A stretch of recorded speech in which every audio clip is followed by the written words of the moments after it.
The large man stood in the corner of my dark room, peering at me through puffy slits surrounded by a century's worth of deep eye bags and crust.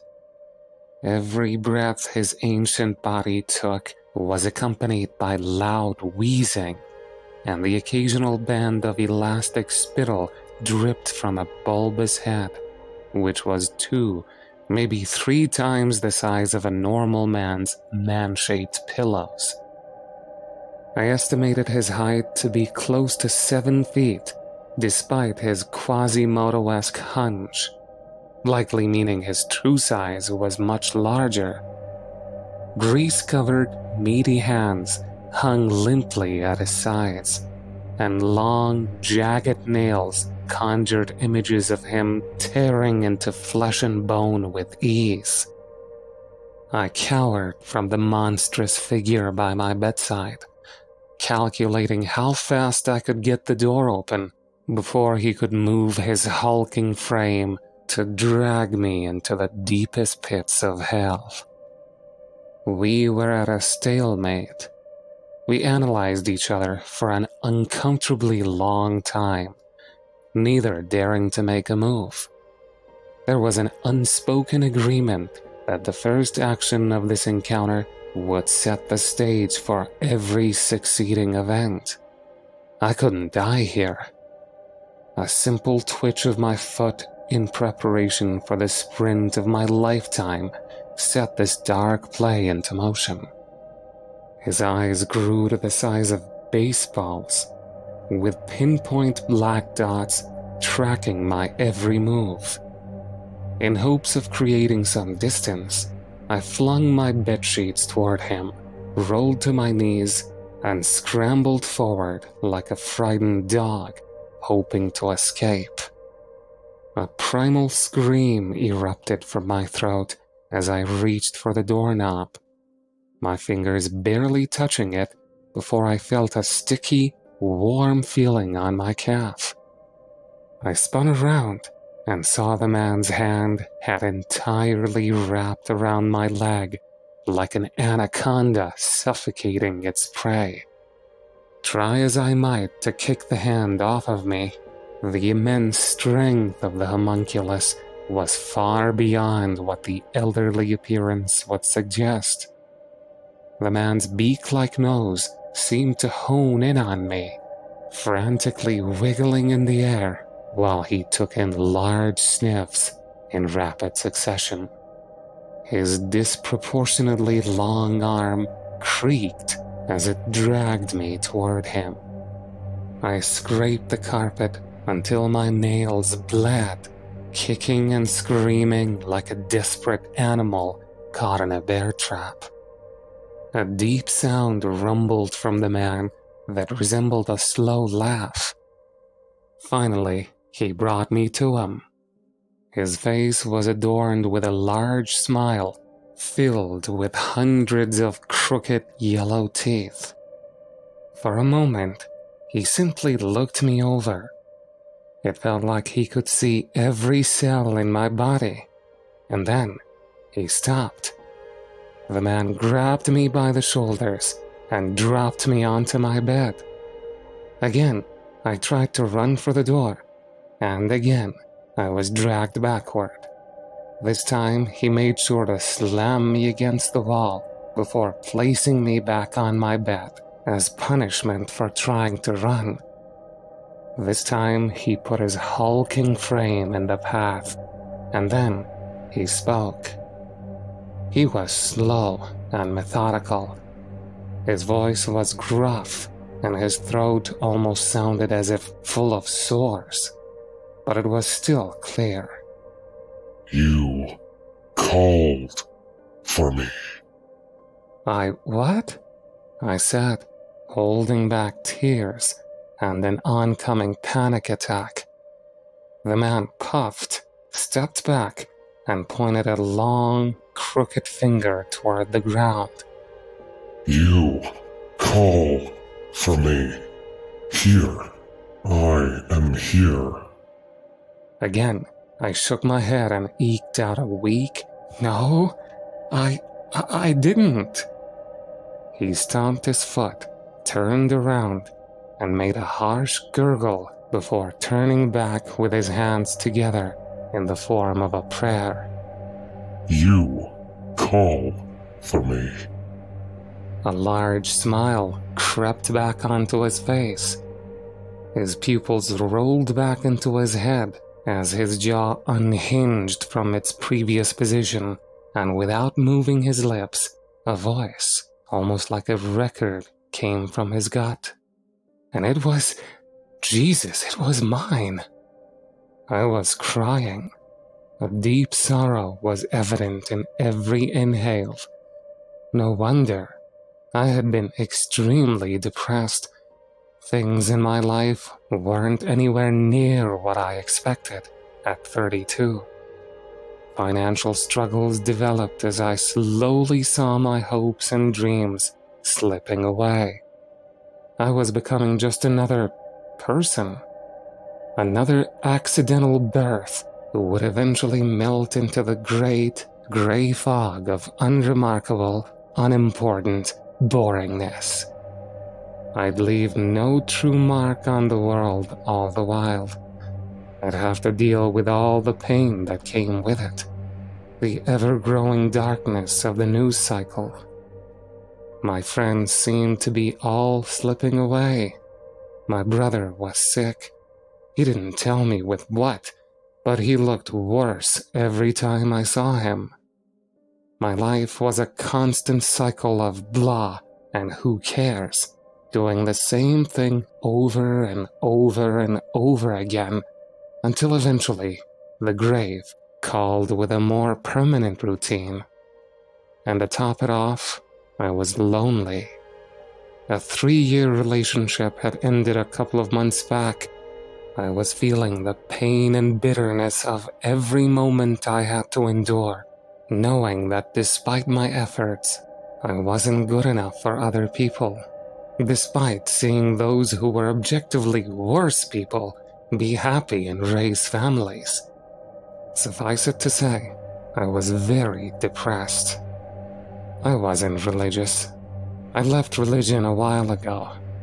But I suppose some depressed part of me held on to spirituality strongly enough to force me to say a prayer tonight.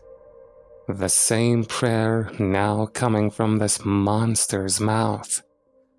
Please, I don't know who or what is out there, I said, fighting back tears.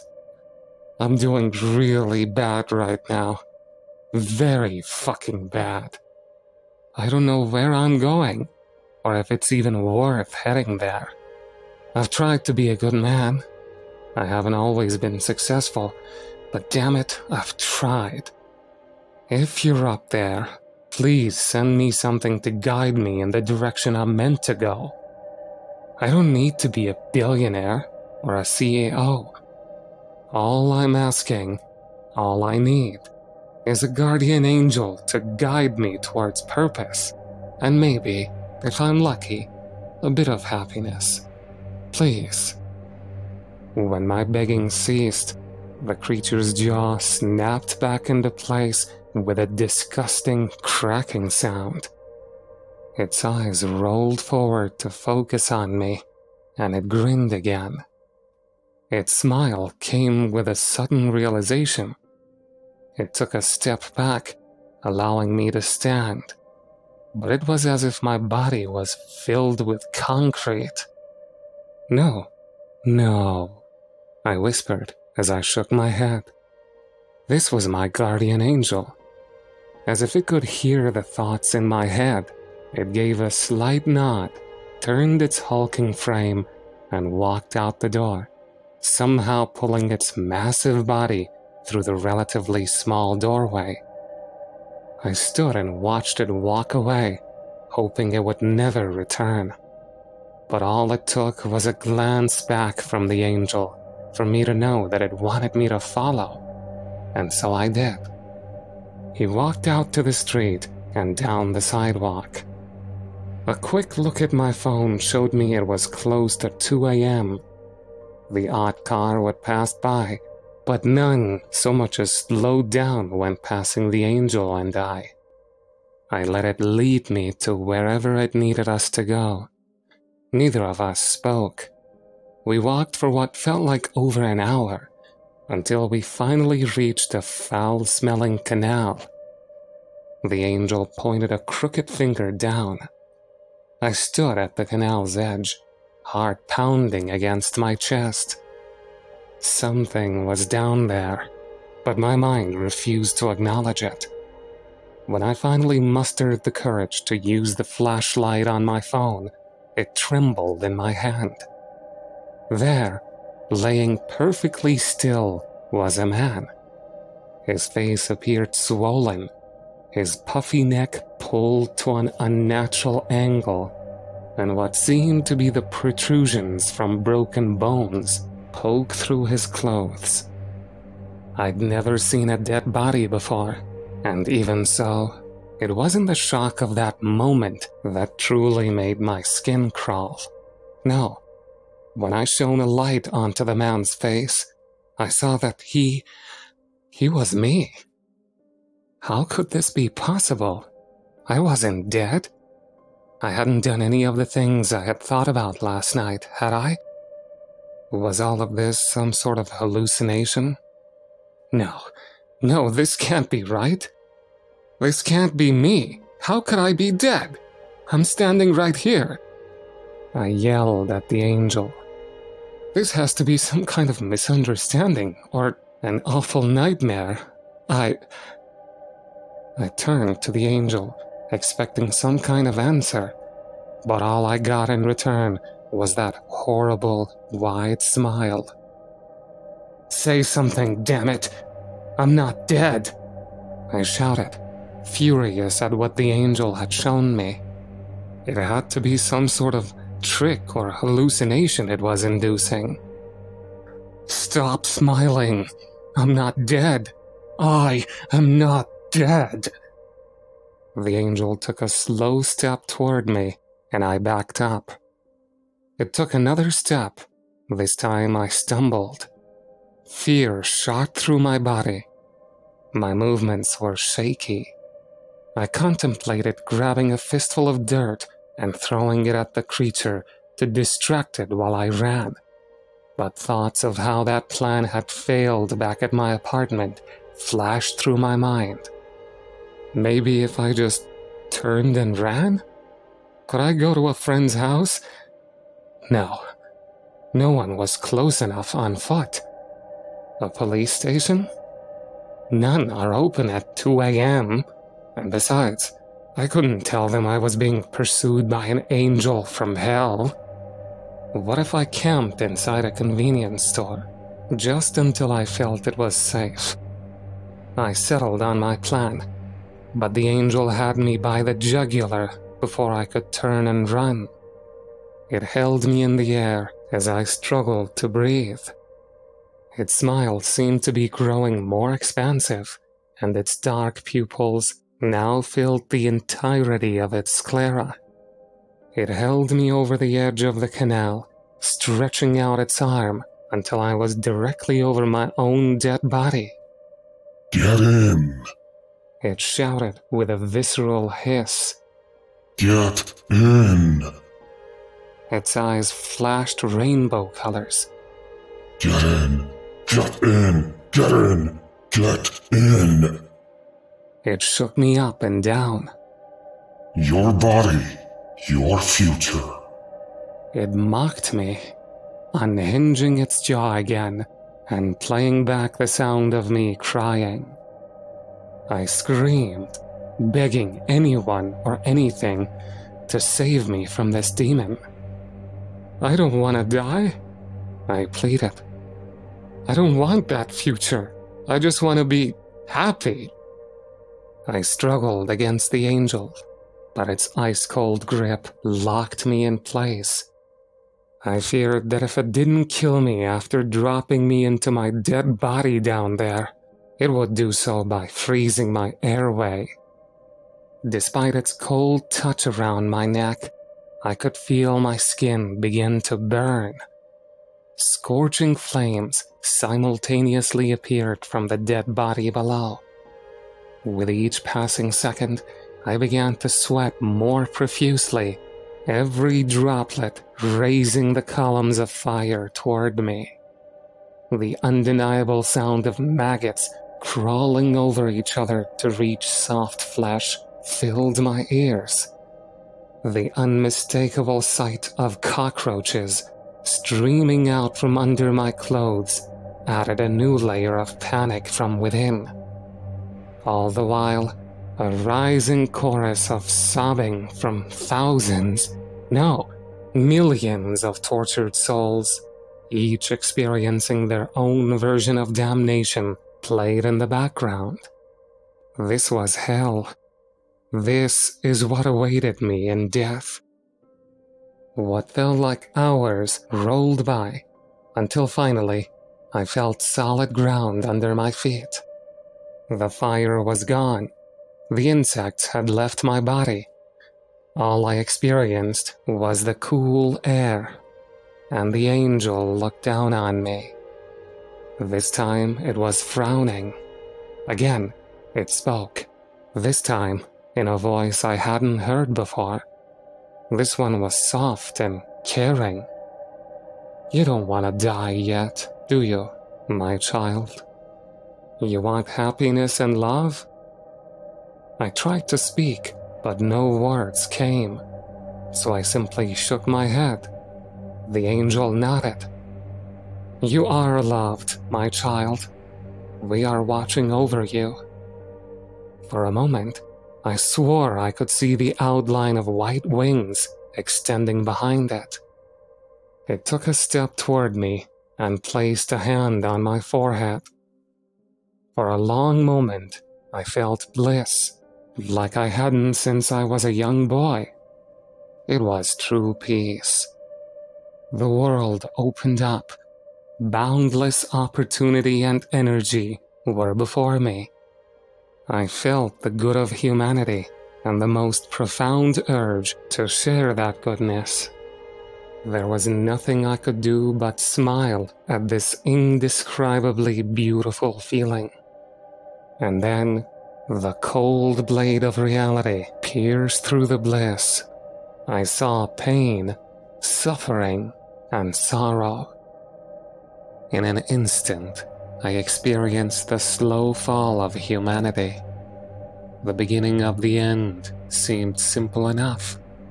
A slow degradation of human connection, deeper divisions between people, the fall of objective truth, minor issues that the common man believed would eventually disappear because surely our species was too intelligent and advanced to let it ruin us. Then, the problems grew out of control. What once seemed to be symptoms of a changing society became defining features of an increasingly bitter and cold world.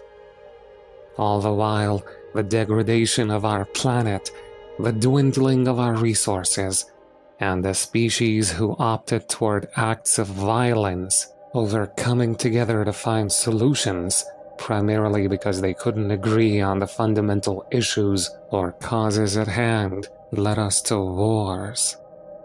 Disease came, pain, suffering, great fires, a billion lost lives, man and beast, among the rubble of once great cities. A spiral into a collective madness that drew horrors and a broken society, leaving humans so different, so much more savage, hateful, raw than any incarnation before it. I saw horrors beyond horrors I dare not repeat here. But what I can say is that there is a lot that can destroy a world. I saw how all of these tiny little things come together to form monsters. They intermingled, they fed each other, they grew, until pain was the only thing man could understand. This was the world that awaited us. When he removed his hand from my head, I found myself on my knees while the visions melted away. It was a future that I hated. I looked up at the smiling angel. His calm voice had returned. "You know what you must do then, yes?" My answer was as sure as anything I'd ever contemplated in my life. Yes. Satisfied, the angel gently guided my head toward its cracked lips, gave me a soft kiss on the forehead, and pulled me into a tight hug. I cried in its embrace, and then, unexpectedly, it began to sing to me in the most beautiful voice. For what it's worth, the song was joyous. Maybe the most beautiful voice I had ever heard. It gave me a hint of that bliss I had initially felt. For a moment, I actually believed everything would be okay. Just as soon as it had come, it was gone. I walked home, knowing what came next. The very next day, I went to worship. I won't say which specific belief system or type of institution, but the angel made it very clear. The visions it gave me were accurate. The fall of humanity was coming. Not only that, but the specific belief system I was now part of had a hand in that downfall. A significant role at that. Its angels were watching and smiling down. One may ask, of course, why did I choose to be part of something that I know will lead to something horrible for all of humanity? The answer is pretty simple. The alternative is death. As wrong as it sounds, I don't know when that future will come. I may be part of it, I may not. But death is a guarantee. It will come for me as it does for all of us. But through worship, I have a purpose. I have a group of people to share philosophy with, goals I can stick to, and a community to turn to. For the moment, I can defer the eternity of suffering and pain that awaits me. Even if my joining contributes to suffering down the line, I don't care. If you felt what I felt as I was suspended over my own body, if you knew how long a few mere seconds felt, you'd do anything to postpone it as well. It's not like I can stop what's to come anyway. And hey, I have a purpose for the first time in a long time. I'm happy.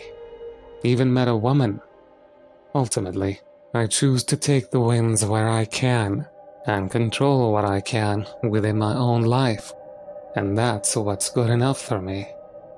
Hell, if I get lucky, maybe I'll forget any of this ever happened.